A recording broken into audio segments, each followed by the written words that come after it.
We're back. At least we're back doing another season of the Thought Row podcast. Yes. How exciting. It is.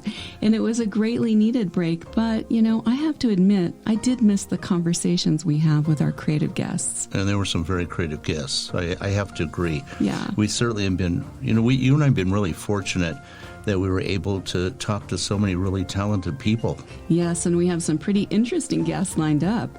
And this first episode is from a very talented writer from England.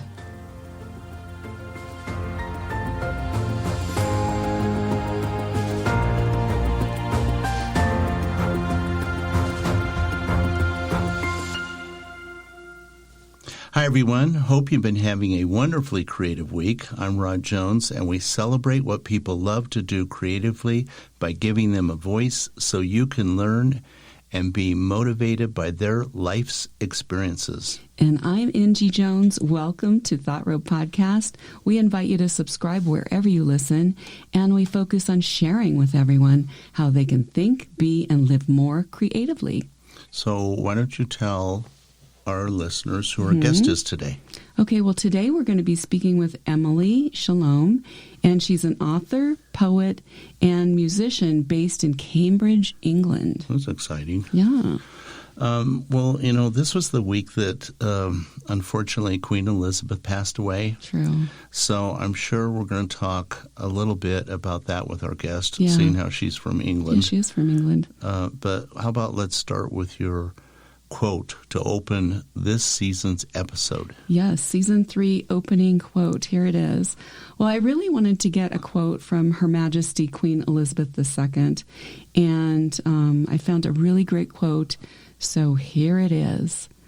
I know of no single formula for success, but over the years, I have observed that some attributes of leadership are universal and are often about finding ways of encouraging people to combine their efforts, their talents, their insights, their enthusiasm, and their inspiration to work together.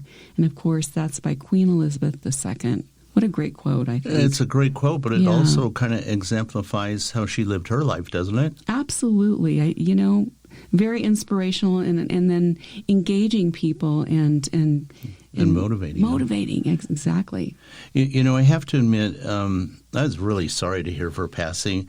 And I know you, me, our daughter, other members of our family always listened to her yearly speech. I looked forward to that. Absolutely. And her delivery and the way that she and her words were always so comforting, and it was filled with optimism. She was a lady that was filled with dignity. Dignity. That's an excellent word to describe the Queen. But how about let's get on with our interview with Emily.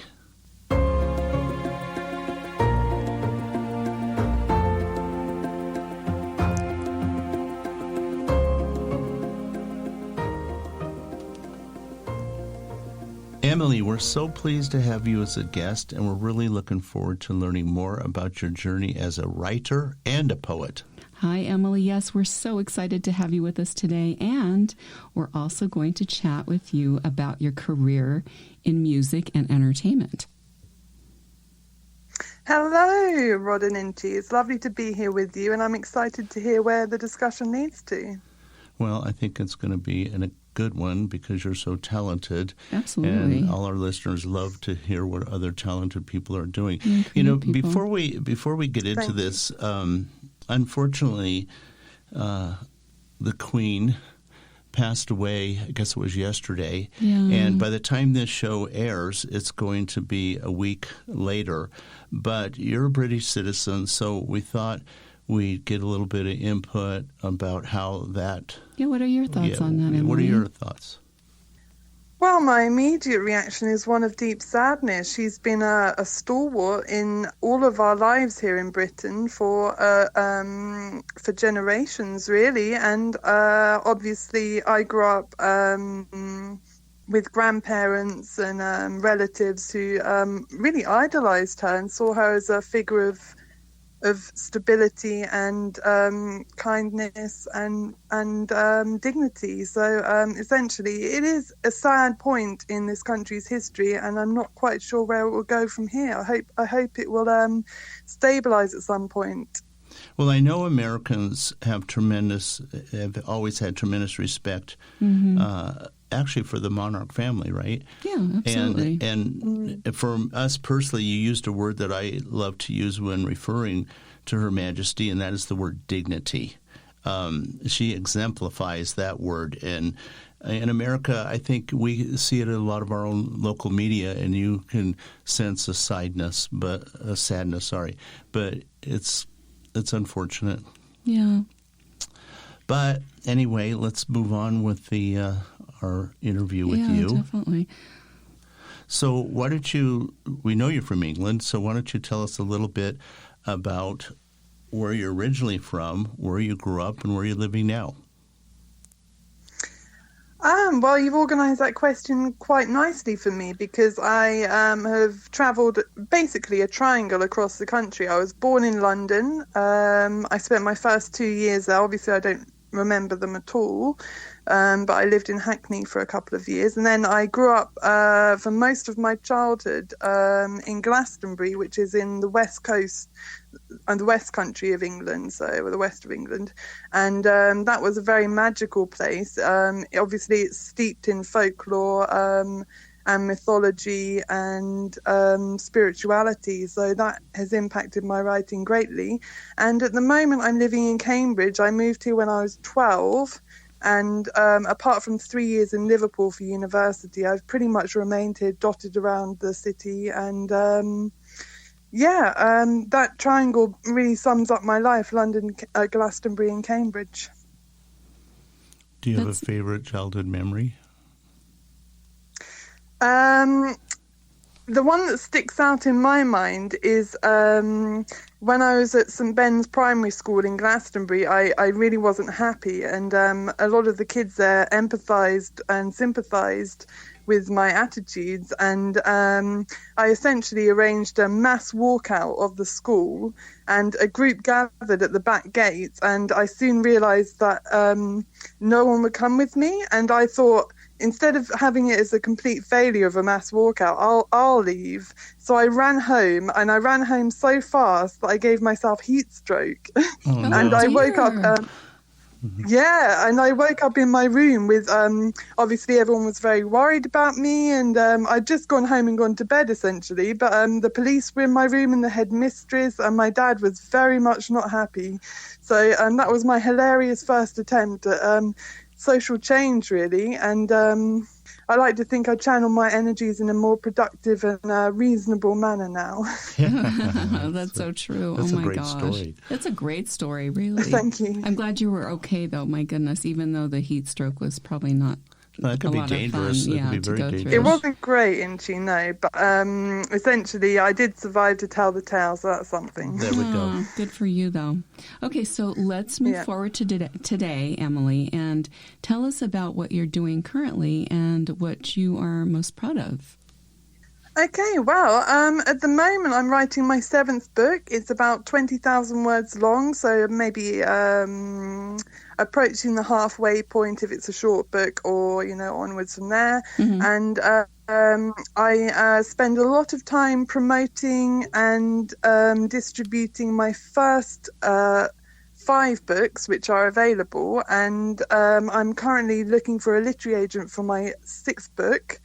And I also, the thing I'm most proud of, though, is definitely my first book, The Religion of Self-Enlightenment, which has been labelled a cult sensation here in Cambridge by local press. And it's selling really well. Waterstones is stocking it, and various bookshops. And I have a talk at Watkins Books in London coming up. It's penciled in for March next year.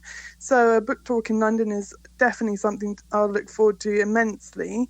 And I'm in various magazines, and I have YouTube interviews, and I'm also releasing an album of music. So we'll get into music, creativity.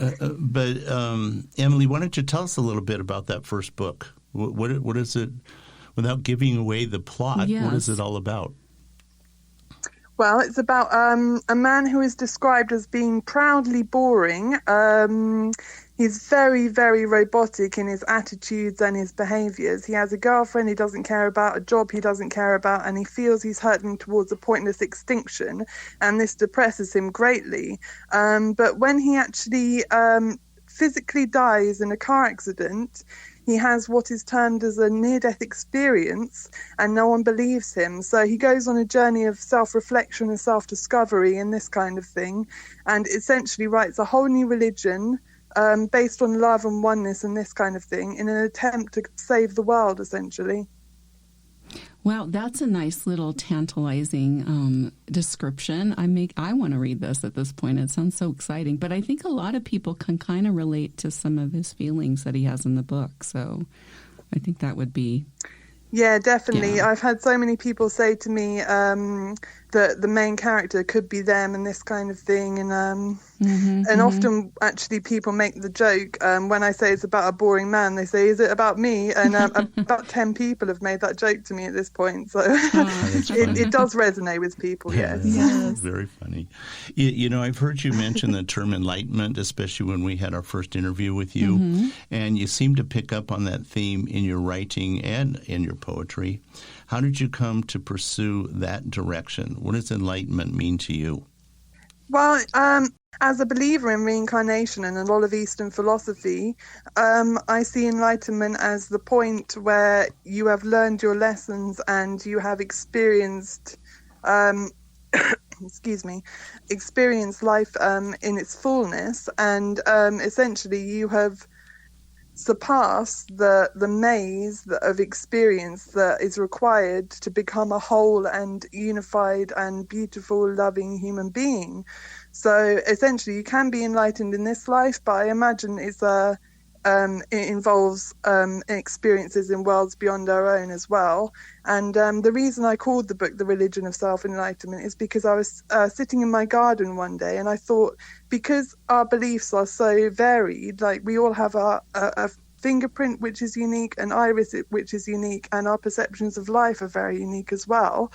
And no one can agree on anything really, past what we can see and touch and taste and feel. I thought someone should invent a religion of self. And then I realized if you put an E on the end, the acronym was ROSE, which I thought was incredibly beautiful. So I was racking my brain thinking, what word begins with E and would suit the religion of self something or other? And it came to me that enlightenment was a great word to throw in there. And obviously, having done some research on the age of enlightenment as well, I can see elements of that in the book. Wow. Yeah. That is such an amazing description of enlightenment and just the evolution of someone's spirit. Thank you for that. Wow. I'm stunned. You're so welcome. Thank you. I am stunned on that one. Do you feel like once a person reads your book that it will help them to maybe think along those terms? If let's say they're totally not into enlightenment or totally not into any of this spiritual stuff, if they read the book, will they have a better understanding of maybe their own spiritual journey, and it would open that kind of or self-reflection self-reflection? Well, it's an interesting question. I have had a review that says, it's just a one-line review, and it says, this book helped me. And it was one of the most touching reviews I've received, actually. And I remember when I read it first, I was in London with some friends in Camden, and I was really taken aback that my words could assist on someone's journey of understanding, really. And the book itself is about chaos and questioning and overthinking things, essentially. Mm-hmm. But the beauty of it is that it provides answers as well. So if you've been searching all your life for the meaning behind things and this kind of thing, you will not only empathize with the main character and his journey, but also it can inform you of some of the understandings that other people have reached as well. Because it's not just my own understandings I've put in that book. I've been around very many interesting people in my life, and they've informed my thinking, obviously. Sure. So I include that in my gratitude to them knows no bounds. And their thoughts have become my thoughts. And luckily, the beauty of literature is that when you find something worth sharing, if you phrase it right and connect with people in a certain way, you can share it with many people. And that's what is happening with this book. And I recently received a review calling it life-changing, and I thought that was particularly poignant. And I'm really touched by the response that the book's had. But obviously, like you say, some people don't understand the concept of enlightenment, don't have any time for enlightenment, and they won't see any beauty in my book. But that's more a reflection of their attitudes and their mindset than mine. Sure. I think that's the power of literature. It really is. I mean, you can almost find any philosophy that you want to explore if you just find the right book. And apparently a lot of people have found your book, and they're experiencing their own. Congratulations on that. They're experiencing their own enlightenment. Thank you so much. Yeah, exactly. Someone said that they, in the same way that I locked myself in a room for 3 days when I found The Catcher in the Rye, people say that they've locked themselves in a room for 3 days and read The Religion of Self-Enlightenment. That's a full circle to me, which is breathtaking.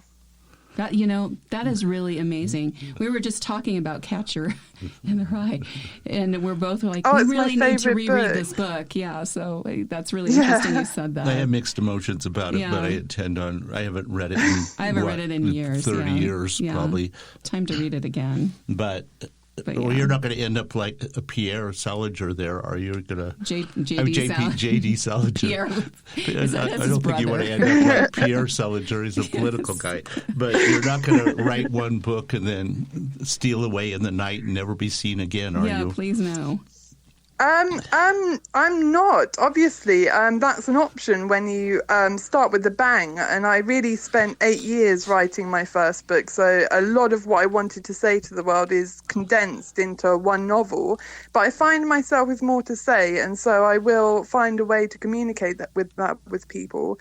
And hopefully produce more literature along the way. I mean, the great thing about being a writer is your peak can come when you're in your 70s. No one knows what's going to happen. So I just keep devoting myself and applying myself and using my talents for good as far as I'm concerned. I think in my own writing experience, when I write something that I think is pretty decent and is profound, you always ask yourself, is there anything else left? Or am I going to be able to do better than this or come up with something more interesting? I think that's always a challenge for any writer. But, you're obviously exploring, and who knows, that may be your best book, but I highly suspect it's not going to be. And maybe when you're 70, you're going to turn out something that is brilliant. It's an evolution always, and I think we all learn. Yeah, you just keep evolving in your writing.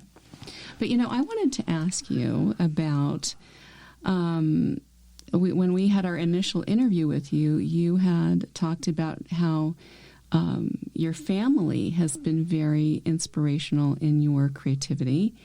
And, I consider anyone that is pursuing a creative talent to be super lucky, especially if they've had family members that are already accomplished in that area. And so tell us a little bit about that, Emily.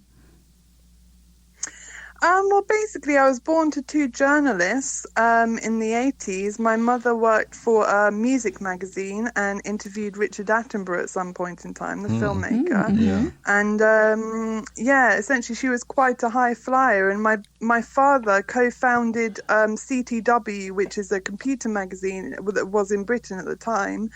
And with a couple of friends, he co-founded it. And he sold his shares when I was born to have a house so he could raise me in it. But the two stories dovetail slightly because my mother suffered greatly with mental health issues and sadly took her life when I was 19 years old. So her career came, and life came to a brutal end. But my father is still a journalist, and he's also written a book about his experience in the media industry and business engagements and this kind of thing. He's sometimes called the best journalist in Cambridge, so by other people, which is, really touching and nice. And it's nice that his hard work is appreciated. Oh, of course. It must make you very proud, too. Well, this is where, genetically, you can't help but be a writer at this point, Emily. Yeah, as they say, the ink is in your blood. The ink is in your blood and also in your spirit. There's just no way you cannot. I absolutely agree, Inchi, and I tend to feel that artists, writers, philosophers are born and not made. I don't think you can teach someone, even if you applied teaching to a child from a young age and brought them up to write correct English. There's no guarantee that they'll have anything worthwhile to communicate. And the beauty of life is that we all have our skills. It's very much like a rainbow situation where I can't cook, but another person out there is an amazing chef, and I can't run very fast, but another person out there is, a triathlete. Very fast. And a triathlete, exactly. And my skill happens to be writing, and I'm really ploughing that furrow for all it's worth at this point in time. And like I say, applying my talents to help people, for good use.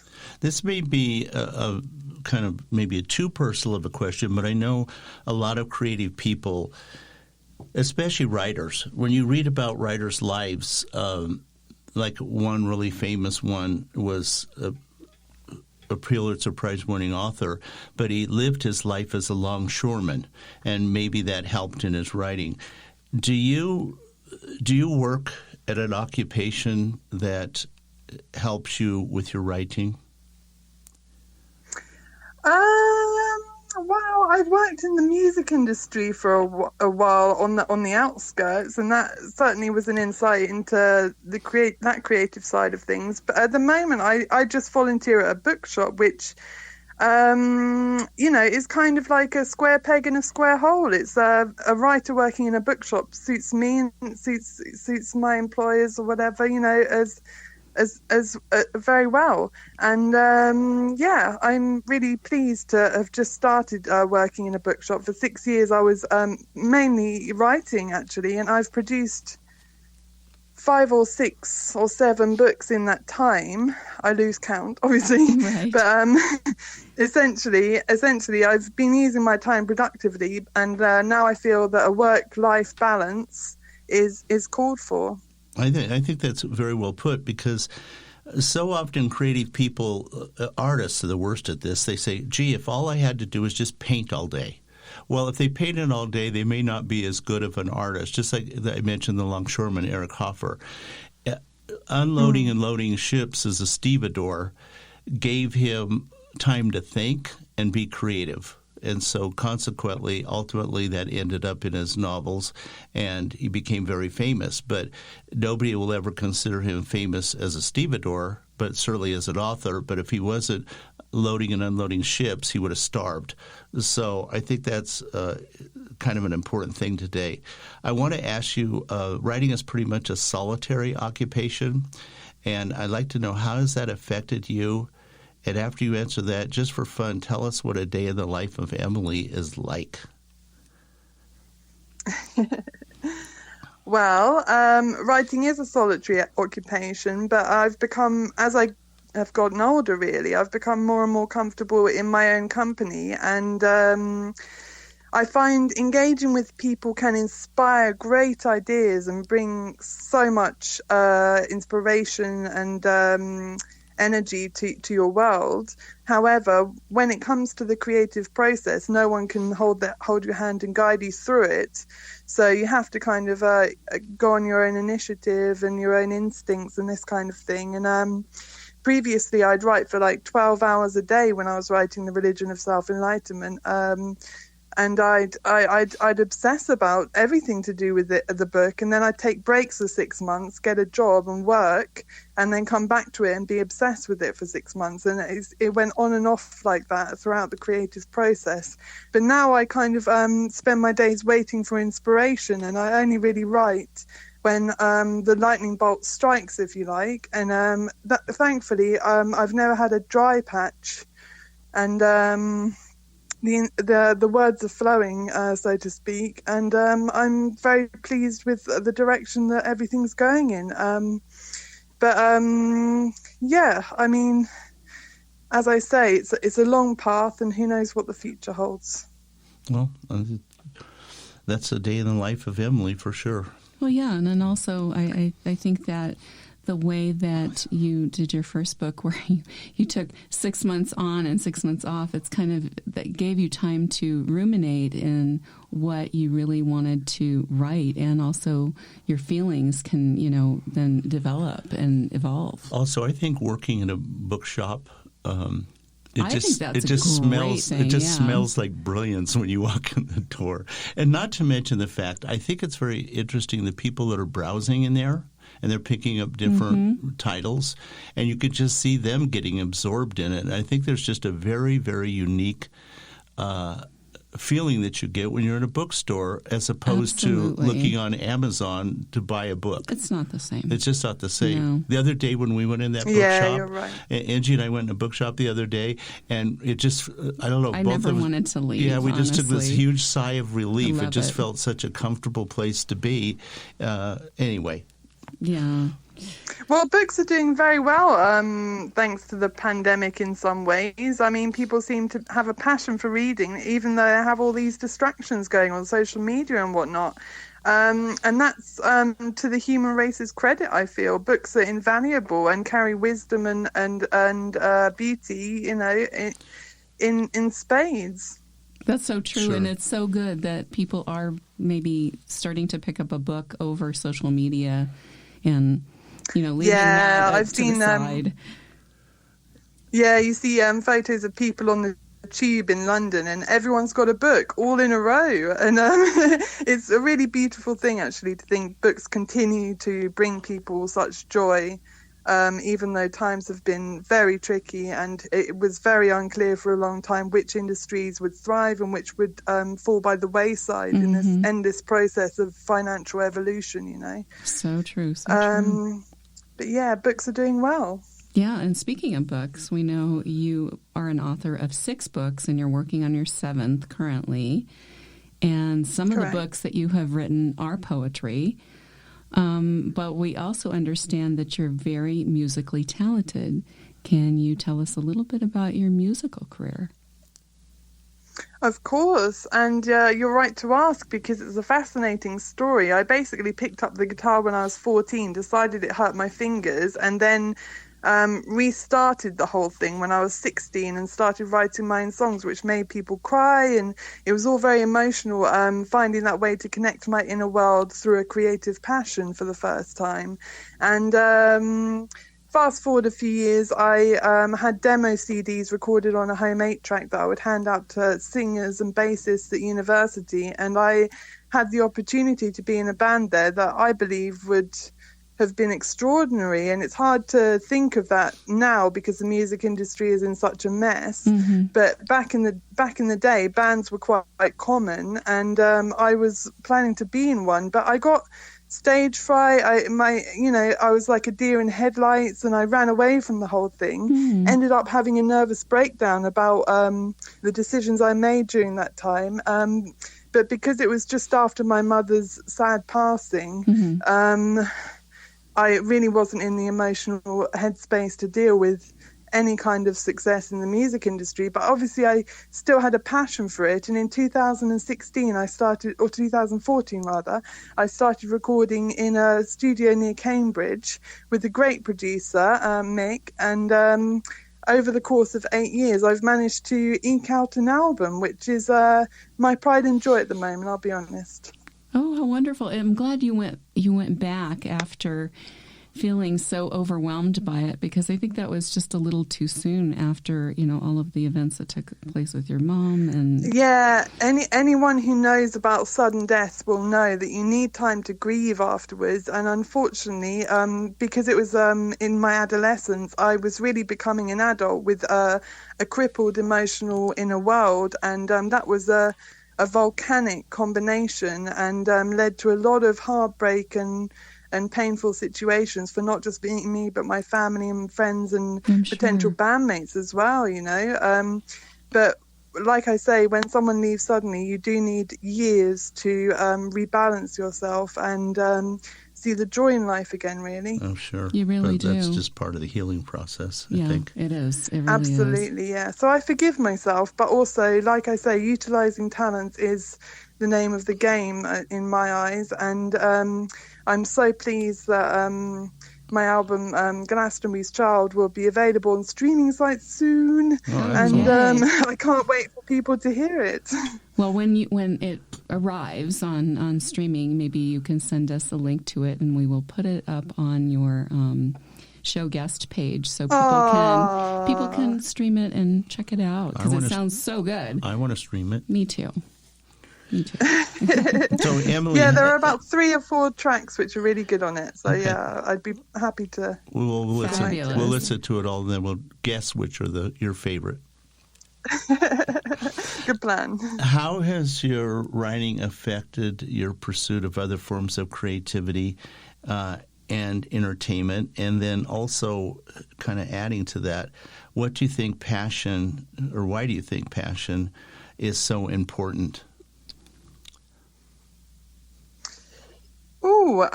Basically, I think if you're a writer, you're constantly looking for input from your environment, which can be translated into prose. And that's how I spend my days. Every interaction has potential, and every thought leads to, a whole dominoes of scenarios, of possibilities and this kind of thing. And essentially, writing impacts most of your life if you devote yourself to it, like anything, and like an athlete needs a particular diet and a particular training regime, writers need constant inspiration from their external environment in order to kind of like translate that into literature. The second part of your question is about passion, isn't it? If you just remind me what it was about again.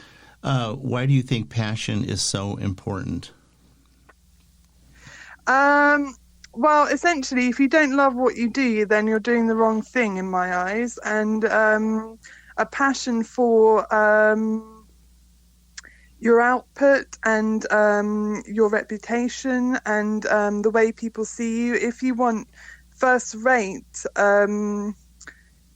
success really in your field, then you're going to need some passion for what you do. I've got a question that I want to ask you, because I've asked this of myself and I've asked this of other creative people. What if you didn't depend upon outside resources for inspiration? What if you only looked within and explored your own spiritual side and took your cues from that side as to what you may want to write philosophically, or even maybe something a little bit more mundane? Instead of writers often say that they want to be around lots of people, they want to overhear conversations, they want to hear what other people are saying, and then they'll make that'll go into their book. Like F. Scott Fitzgerald, I mean, it was the party that really got him going, and plus what he knew was going on by what he read in the newspapers. But I wonder about writers and artists, for that matter, that never go outside of their own thinking for inspiration. They only look within, and they do not allow other outside sources to impact that creativity. Have you ever had that experience yourself? Well, I rely on my inner world to conduct my creativity to an immeasurable extent. And essentially, when I wrote The Religion of Self-Enlightenment in particular, it was really my inner world was in turmoil, and I needed to express the things that I've learned along the way in a coherent, externalized format. And that's why I'm so proud of the book, because I think I've clearly, in my eyes, managed to do that. And it's interesting. I mean, moments of inspiration are, like you say, from your internal world as well as external experiences. And I think probably the best way forward is to have a balance between them, because if you go too into your inner world, you can really spin out and lose your orientation in life. which is quite scary. And so you need to a certain extent to connect with the people and environment you're in, and a balance between the two. It probably leaves room for inspiration all over the shop, so that's probably the best. But great answer. There will be more. Yeah, thank you. And there will be more internal. I'm sorry. I think you answered that yeah, brilliantly, and that's something that people can kind of apply to themselves. Yeah. Right. And no matter what their creative process is, it's okay to go outside of yourself. It's okay to go inside yourself. It's okay to harmonize between the two. And your answer was pretty much, it's okay. I liked it. I liked your balance answer very is the much. key word. Balance, for Thank sure. you so much. Philosophy is almost a science in itself, and I think every writer becomes philosophical, even if it's just conversations they have with themselves. Or this conversation. Yeah, or this conversation. Do you ever have those philosophical chats with yourself? Well, I'm a very philosophical person, and my grandfather, talking about familial connections with what you do, my grandfather was a philosopher, and he lectured at the American University in Cairo and universities in London and this kind of thing. So I have a very genetically philosophical brain, according to my aunties at least. Mm-hmm. And two of the main things that I mull over in my internal world are the basics of physics. For example, how every atom fulfills its role in the universe seamlessly, it seems to me. And fire never becomes water never, they're all distinct and completely capable of functioning as a whole without human interference. And I think that's absolutely remarkable. I think the universe we live in, not just planet Earth or the solar system, but the entire complex picture that we're a part of is phenomenal. So I spend a lot of time thinking about that. And the second thing I often think of is how everything you say and everything you are and everything you do is like a domino, and that impacts what other people are and say and do. And all of history has led to this moment, so use it well. And I often think, we have a personal responsibility to employ our skills, yes, but also be good citizens of the world and this kind of thing. Be good lovers, be good partners, be good friends and good family members. And if we all play our part, then everything functions well. So I mull over these things regularly, if I'm honest, and really think about the wonder of it all. Oh, nice. We're going to ask this question to you two different ways. This is the first one, and then a little bit later we're going to ask this question slightly different. But the interesting thing about pursuing any form of creativity is we're all not perfect, and certainly not every day. And when it comes to moving forward with our ideas, what do you do when the creative muse leaves the room and you just can't come up with anything? You fix a cup of tea? Do you go for a walk? You go to your bookstore? Well, I don't write. Yeah, no, it's an interesting question. I definitely don't write in a kind of like formulaic, robotic, dictatorial fashion. I never sit down and think, right, now I'm going to write for 3 hours and I'm going to do 5,000 words or anything like that. I'm much more organic with how I approach my work, and I really let inspiration take over to a certain extent, and that puts a whole different spin on it. So if you have a downtime where you're not incredibly creative and this kind of thing, be patient, be forgiving, and sometimes we all need breaks. For example, between my 6th and 7th books, I took about 6 months a year where I didn't write anything at all. Mm-hmm. And I thought that was very good for me, because when I reapproached a new novel, I was full of ideas, and sometimes we need downtime as well as the more fruitful eras of our creative life, really. Well, all famous artists, Picasso, all of them, they had what they used to refer to as their painting season. and they would take off, mostly to some warm beach place, hang out for a month or more, and do absolutely nothing. And then they would come back, and they would be extremely productive. So I think your strategy there, you're in good company. Definitely. Oh, thank you. It's a great little anecdote. I love it. We know from our discussions with you that you are very creative. That's very obvious. What has been your personal driving force, and what would you tell others that want to follow their own creative dreams?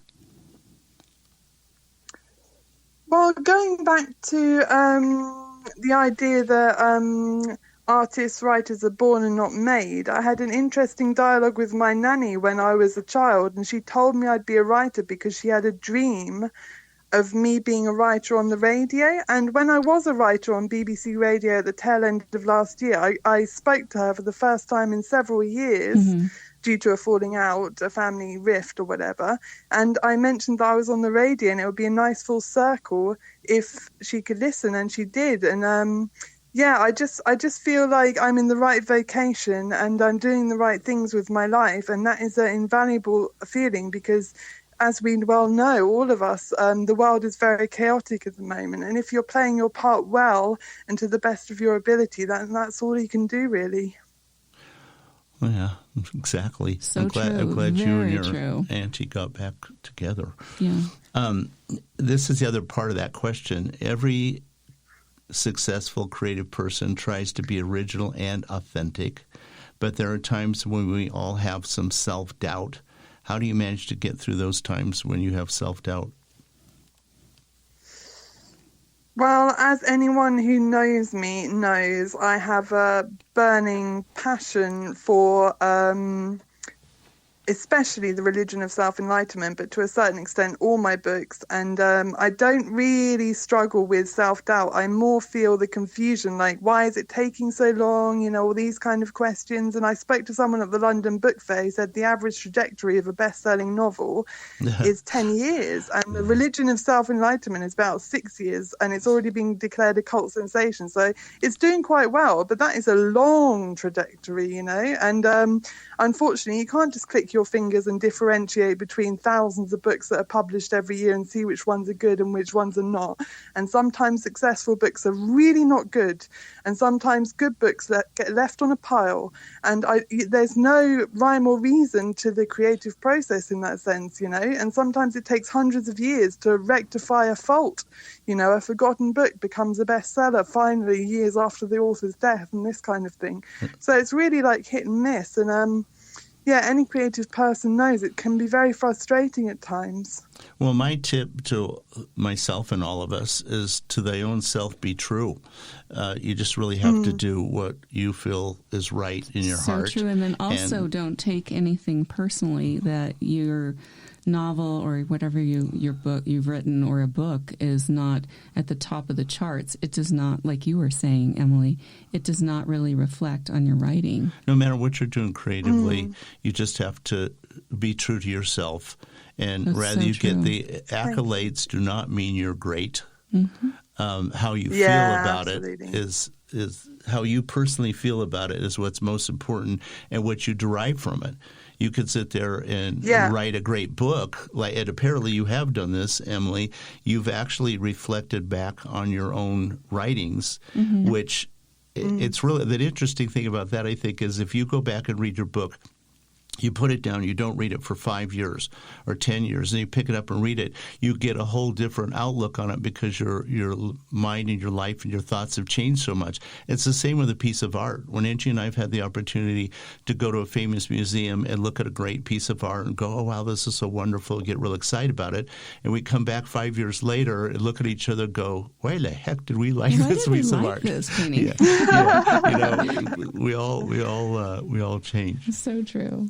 It can be the same with literature. For example, I read The Prophet when I was about 17 by Khalil Gibran, and I thought it was awful. Everybody's read that book.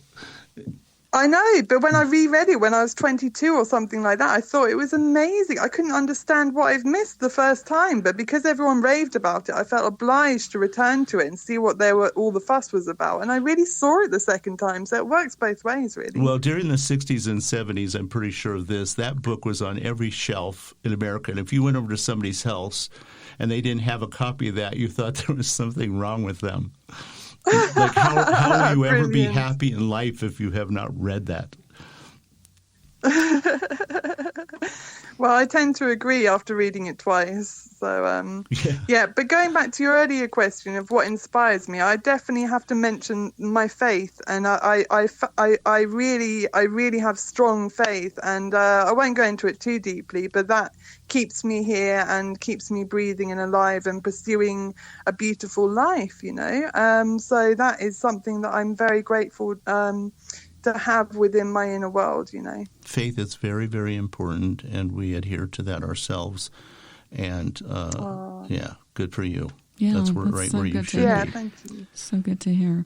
You know, I wanted to ask you about social media. And I know that all creative people are on social media currently, I think, most of them anyway. But keeping it brief, has that worked for you as a writer? Well, as anyone who's been friends with me on Facebook for more than about a year will testify, I have really struggled to find a balance between using social media to connect with people in a positive and uplifting manner, which I can do, and also destroying your life via social media, oversharing, and, you know, when you're not feeling well in yourself, you know, you have access to everyone you know, which can be very distressing. And it's a double-edged sword, but when people send me photos of my book arriving with them, it is a joy of my life. So I will remain with social media for the time being. Okay. Yeah. Just kind of curious about that, because you see, like you said, people oversharing sometimes, or absolutely you can see that they're not having a good spell in their life, and it's like they're oversharing on that by quotes and all different things like it becomes their confonful. Yes. They have no friends. So or their diary. Yeah, or their diary. Thank you. Yeah, yes. Absolutely. Yeah. Yeah, and I would also add to this discussion that I've often spent my time wondering in a philosophical manner what Virginia Woolf's Facebook would be like, or, you know, Oscar Wilde, or, you know, this kind of thing. Ayn Rand. Ayn Rand, yeah. Might be interesting. Yeah. So true on that. It would be interesting. That's funny. Yeah. That's clever, very clever. So, Emily, what do you want or hope to accomplish in the next 2 years? I suspect you will, no matter what your answer is. Just curious, but though. What is your goal?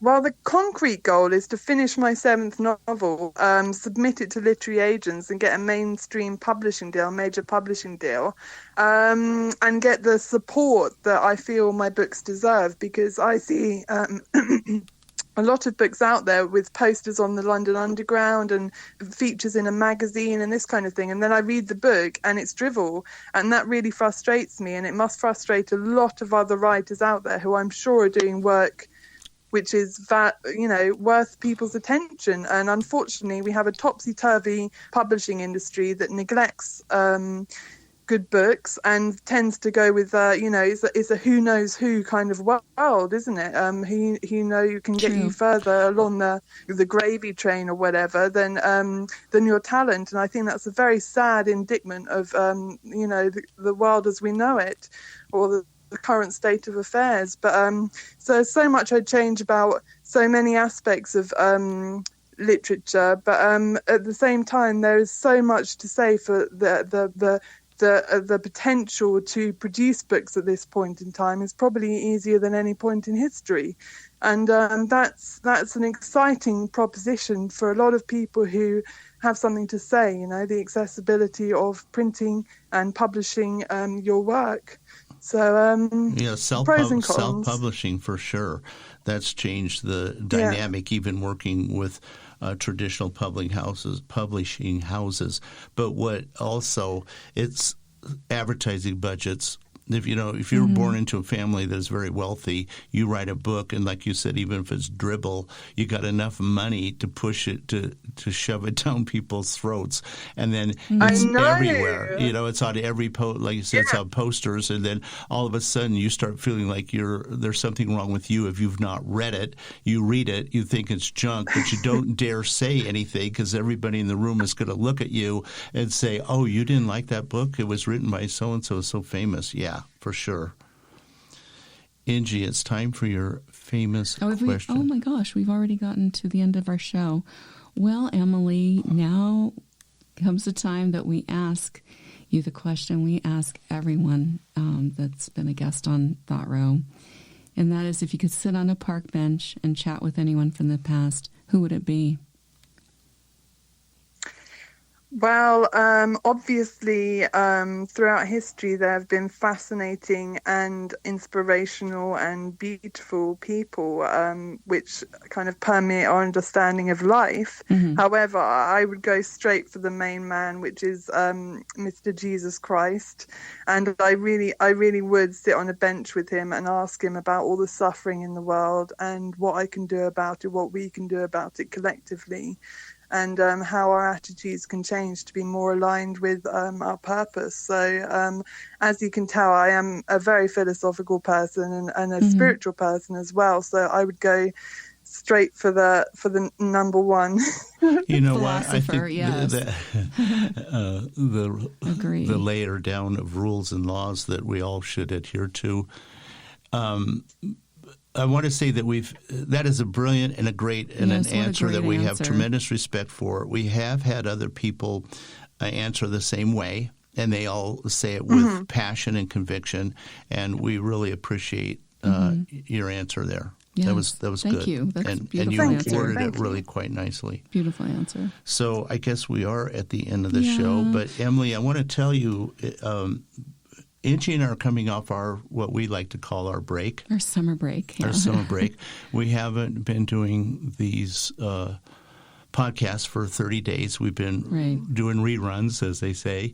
And we knew that you were going to be a great guest, and we wanted to come off of our break and have a really, really great, interesting conversation with somebody that we admire and respect. And we're so happy and so pleased that we've had the opportunity to speak with you, and the fact that you so candidly or so openly shared your thoughts and ideas. We appreciate you very much. Thank you. Yes, thank you so much, Emily.